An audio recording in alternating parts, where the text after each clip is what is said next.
You were not meant to be a slave to the grind. You were not meant to trade your life force for money.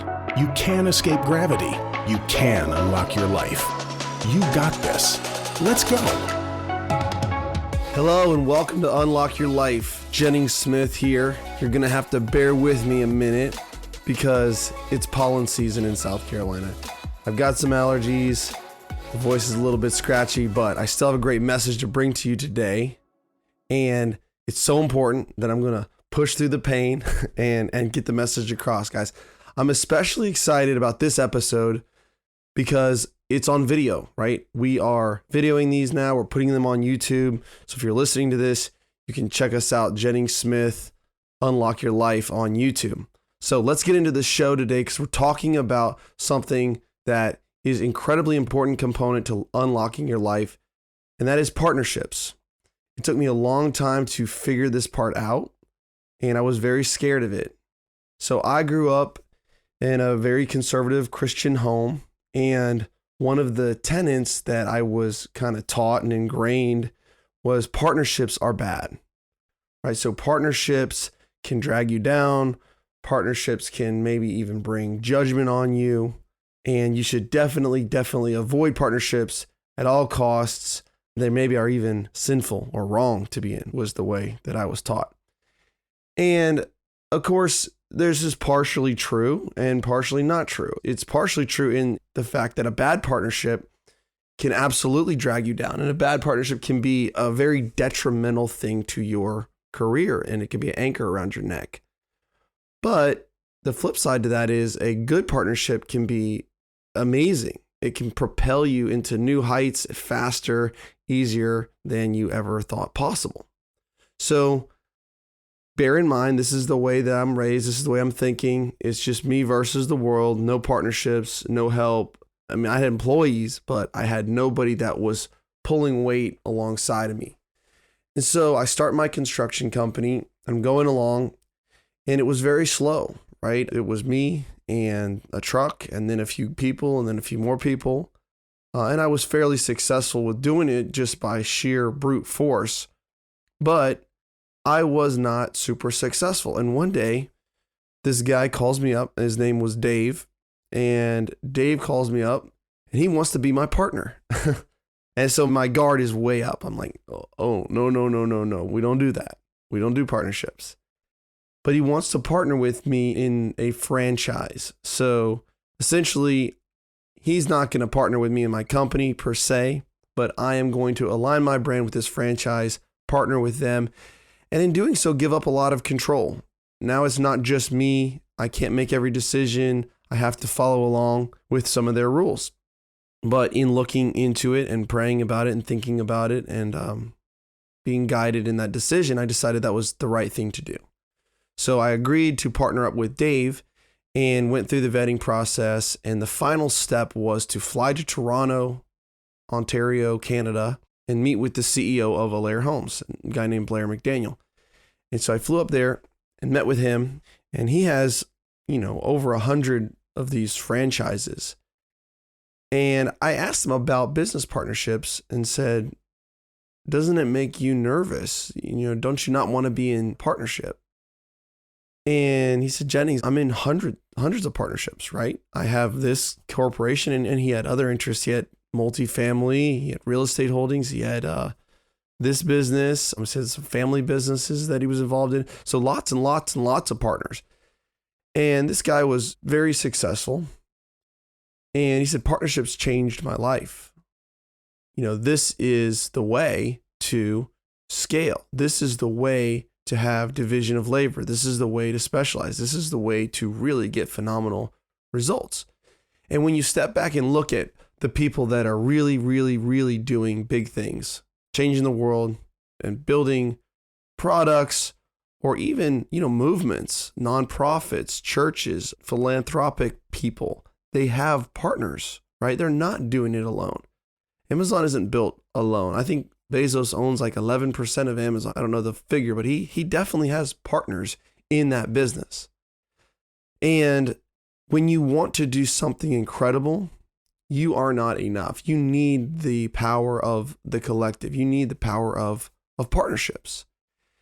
So it kind of cracked my mind open to think, okay, well, I like this guy, Blair. I vetted him out. I researched him. I've met him. He likes me. We did join a partnership together and it worked out very, very well.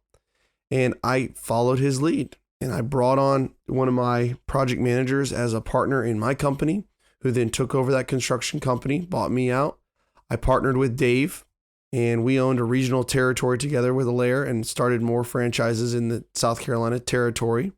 I partnered with him and that worked out very, very well as well. That gave me the runway I needed to jump into multifamily. And so I'm sort of thinking, maybe this partnership stuff isn't all bad.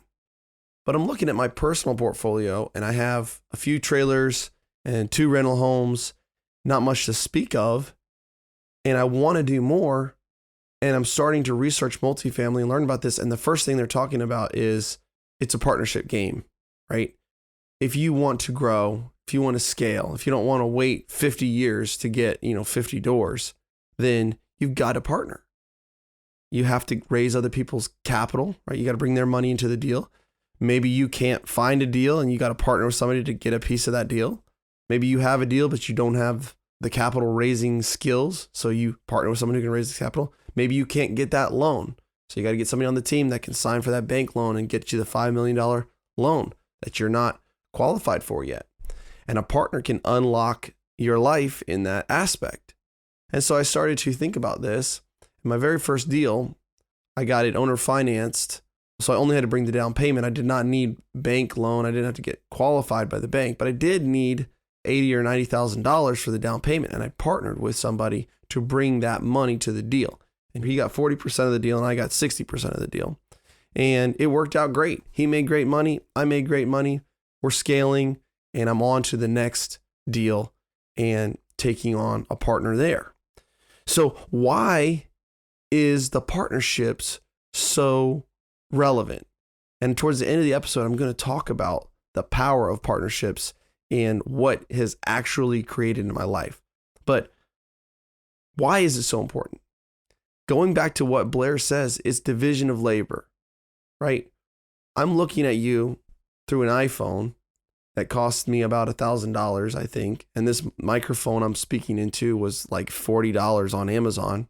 Incredibly cheap for what it does, for the technology behind it. Even the $1,000 iPhone, incredibly cheap for the technology. Imagine if you had to build an iPhone. Imagine the research and development and the teams. And I'm pretty sure it probably would not work as well as, the generation 1 iPhone works. So the division of labor and being able to specialize at what you're good at, where, there's a company that just makes the glass for the Apple phone. There's a company that they specialize in just the cases. There's ones that are making the batteries, and all these different companies who are phenomenal at what they do come together under one product, under Apple, and they create an incredible product for a super, super cheap price. I know $1,000 seems like a lot for a phone, but for the supercomputer that it is, and if you try to do that yourself, it's just not going to happen. And that's why you don't see do-it-yourself, build your own phone kits. We also see it with the specialization of labor. You have consultants come in and they're very, very good at solving that one problem, and coupled with that business that's already got the setup, man, they maybe can add an extra $1 million a year to their bottom line just by having that specialized knowledge and bringing that person in versus trying to spend 3, 4, 5 years acquiring the skills and specialized knowledge that consultant has. They want to avoid mistakes and they want to speed up that learning curve. So partnerships do the same thing. You have things that you are not good at. You have things that you are very good at. There are millions of people in this world, and there are people that complement you very, very well. So how do we find them? How do we find the person or persons that are going to make the dream team, that are going to complement what you're good at, fill in those holes, fill in the blanks? Because everyone knows in theory, yeah, a partner is a great idea, but how do you find somebody? How do you get over the hump of not being scared and afraid? And I don't want to get into a bad partnership, right? Well, I think the first thing you got to do is you got to audit those thoughts. Auditing your thoughts would be writing down what you're scared about. What are you worried about? For me, it was some deep-seated childhood philosophies that I was struggling with. I was also afraid of partnering with somebody and putting a whole lot of pressure on that relationship immediately. Like, this is a lifelong commitment. What if it doesn't work out? We're going to be suing each other and I'm going to be miserable, et cetera, et cetera.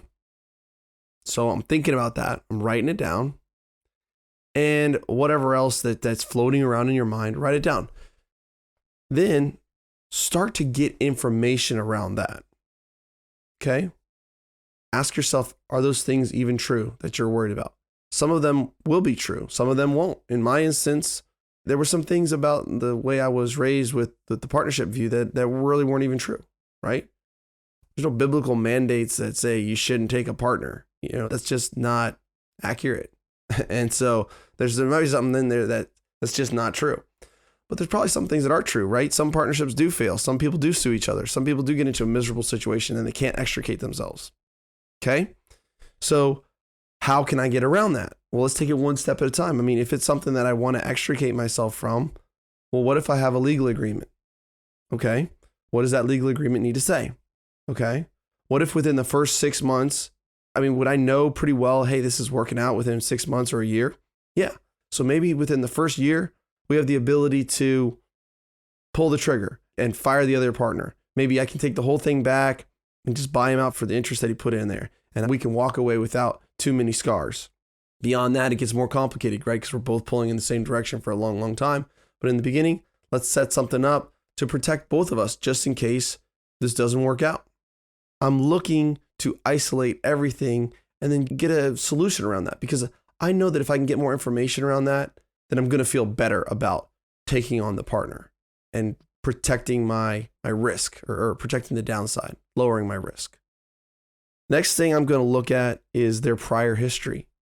So I'm partners with my first cousin, Yaden, and we are partners in a property management company we started together.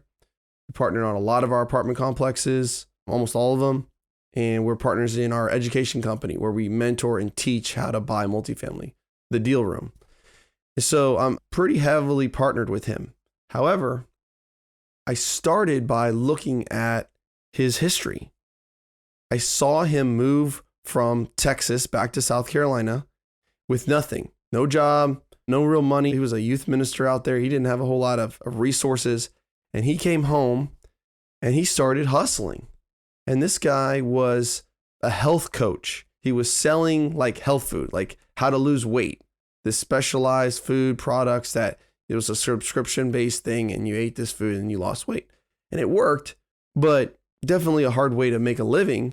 But he did it. He's supporting his family of 4, his wife, his mortgage. Making $60,000 a year selling health food subscription prepackaged stuff, like basically door to door, just network marketing, relationship marketing, like very, very grit and tough dude to be able to do that. So I'm watching this.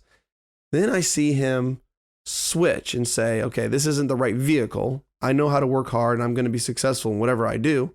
So why don't I get into a little bit better vehicle?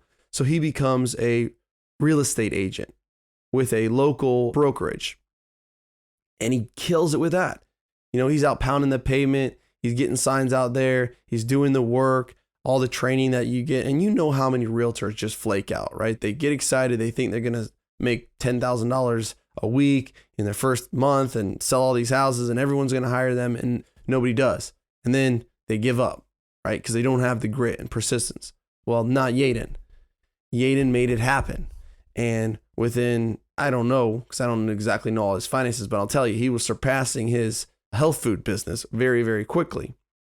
And went through some pain and struggle there because it's always a downward curve before you go back up. So he's got credit card debt piling up, et cetera, but he makes it through the trough and is on the mountaintop peak. And then what does he do? Well, he starts his own brokerage, right? He gets his broker's license. He hangs his shingle out. He gets a couple agents under him. He gets an admin assistant and he opens up his own brokerage. Now he's a realtor and a broker and he's scaling and he's got agents under him. And I'm like, this dude's got it. He's got what it takes. He's got grit. I admire him, and he knows how to work. I'm sure he has his faults, but he's got the core tenets in place. And I know that he's aligned with me on beliefs, integrity, right? He's a very, very kind person, very, very loyal. And he had some strengths that I needed. Very tech savvy, a lot more organized than I am, really, really good at setting up systems and processes and training other employees, very team focused, very relationally driven, awesome networking guy, and just a great partner. Those are things that I am not great at, right? I'm not as relationally driven as Yaden. I'm not as organized as Yaden. I'm definitely not as tech savvy as Yaden and need help with that kind of thing. I've never been great with building teams and having a lot of employees, and Yaden loves that, thrives with that. And so this is something that I saw a mutual beneficial relationship there. And Yaden had some things that he needed help with, right? I'm very, very good with vision. I'm very good with where we need to go next. I'm very good with understanding and uncovering the next tactics. I'm great with sales. I'm great with negotiations, with apartment deals, and getting into the nitty gritty and negotiating splits. Yaden is, like I said, he's very kind and loyal, but sometimes will give away the farm, right? And so he doesn't like to be the bad guy and needs someone in his life to help protect him from that, from people taking advantage or giving him the short end of the stick, a bad end of the deal. So I do that with I do the contract negotiations. And if we need to fire somebody, that's my job, or we got to get rid of a property management firm or whatever, this stuff that's a little bit icky, I don't mind doing that because that's part of where I shine. Division of labor. That's something that I'm better at. So I'm looking at Yaden's prior history and I'm thinking, this is a guy that I don't see red flags. I don't see anything that's giving me cause. I see that he's been able to have that grit and persistence, which I think is the most important aspect of a partner, besides integrity, but that stick with it, stick to itiveness, and his personality. His personality fit really well with my personality. So let me hit on personality, then I want to go back to red flags. But personality is critical because you can have a great person with great integrity, great drive, great grit, great persistence. But if there is not a personality mesh there, there's not a fit there, then it can end poorly. And I had a partnership where we were both very similar, and being very similar, we would love to get together and talk and dream and scheme and get excited. But I would get frustrated with him and he would get frustrated with me because we were not a complementary skill set. We were too alike, too congruent. So I think that when I hired my executive assistant, I had her go through a battery of personality tests, and I took some personality tests to make sure that I wasn't hiring somebody that's just like me. As an entrepreneurial type, you're attracted to those kind of people. You like those kind of people, and they fire you up. And I think it's fun to be in masterminds with them, and I think it's fun to be around them, but they may not make the very best business partners. They may not make the best executive assistants or employees, right? You want someone that is going to fill in the gaps, not be another copy of you, right? We've already got you. You got that handled. So think about that. Personality mesh, don't go the same as yourself. Red flags, this is where I think that there's some power in getting to know people a little bit and just verifying what they're saying. If somebody is fraudulent or doesn't have integrity or just kind of is always dropping the ball, it's going to show up, right? My biggest red flag that I look for is, do they do what they say? If they say they're going to be somewhere at a certain time, are they there? If they tell you that they're going to send you an email or reply or get back with you this weekend, do they do it?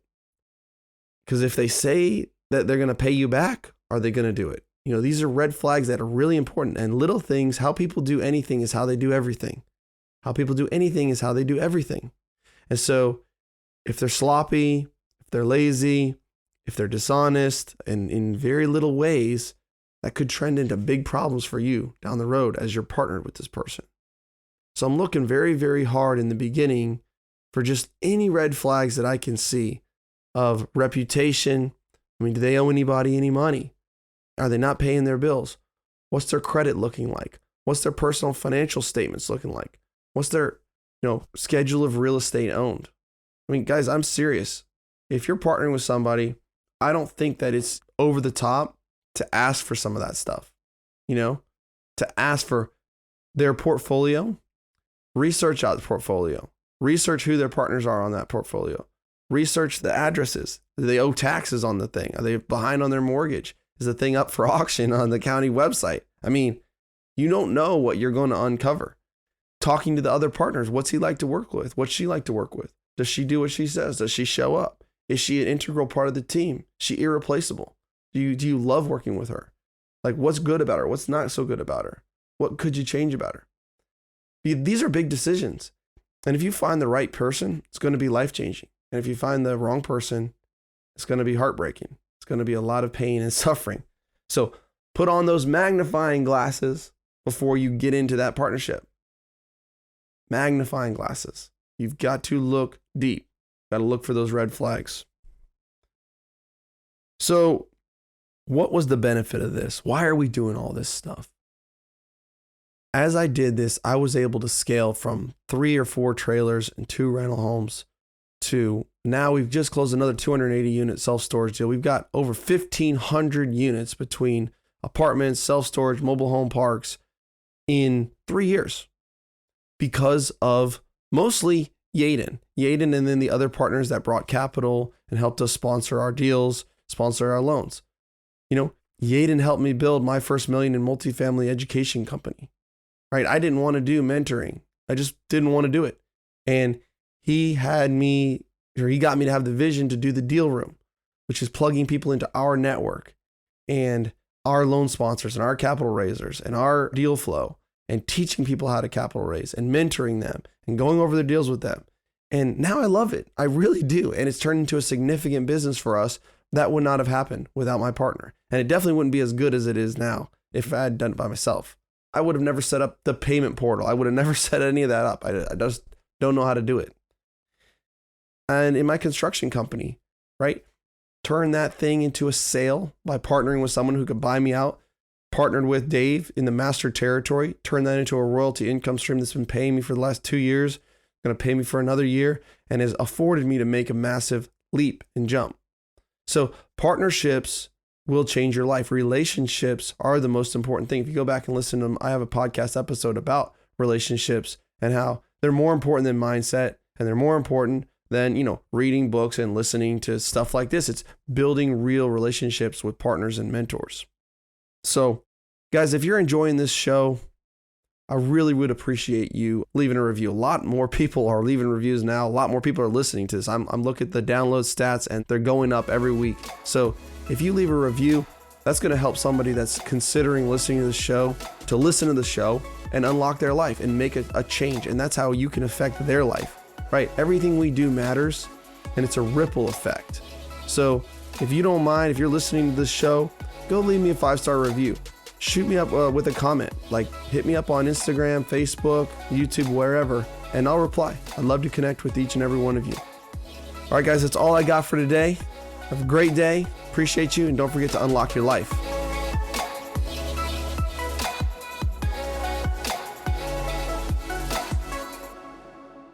This is thepodcastfactory.com.